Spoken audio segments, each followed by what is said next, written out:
Food. Food brings us together. When I say us, I mean the 8.1 billion people living on planet Earth.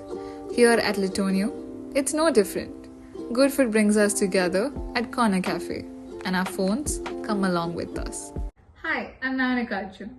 I chose to observe the behavior of students who ate with and without the company of others, and particularly their phone usage at Corner Cafe during dinner from 7 to 8:30 p.m.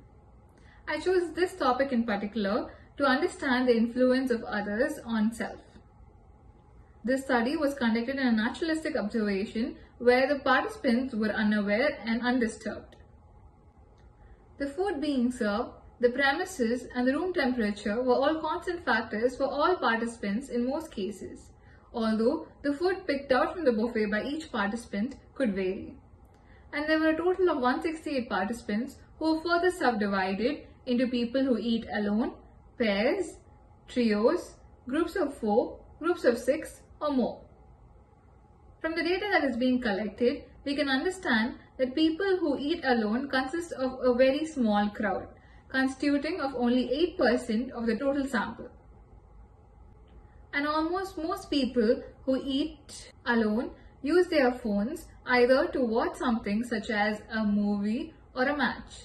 Or even if they are not using their phone directly, they have the phone connected to their headphones. And people who listen to music or podcasts while eating look around their surroundings a lot more than the rest. And people who do not use their phones while eating are very keen and focused on their eating and eat much more faster. A large number of pairs sit down together to have dinner. And these pairs engage in deep and long and meaningful conversations. These pairs constitute a total of 28%, that is 16 pairs which consist of 46 people. To my surprise, only 3 of them use their phones. And people in pairs usually do not take seconds and eat much slower in comparison. Moving on to groups of 3. There were a total of 7 groups constituting to 13% of the sample. And students in trio who were observed did not talk much and used their phones at interval. And out of all the groups, they used their phones the most. Unlike the trios, groups of 4 engaged in lively and loud conversation.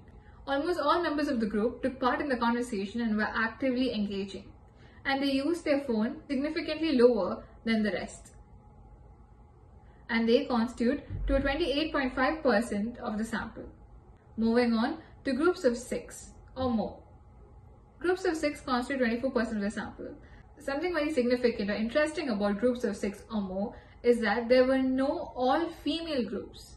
There was either groups of men or a mixed group which included both men and women. In these type of groups, a particular person, one or particular people took part in the conversation much more actively than the rest. Even though the others were listening, they used their phones during intervals and kept engaging in conversation side by side. To discuss the results further, out of 168 students who were observed, 43 of them were used their phones, and this constitutes 26% of the total sample.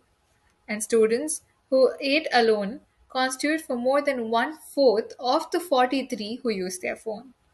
This observation showcases how the presence of others helps us reduce our phone usage. Even if not for 100%, it helps us reduce to a significant amount.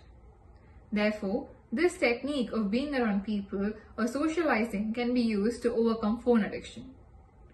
Apart from this project has also made me realize how cafeteria, the definition being where students meet to have lunch or dinner, can be much more than that.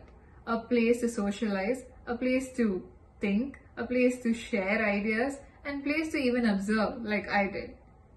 And what is the best way to bond over than bond over food? Thank you.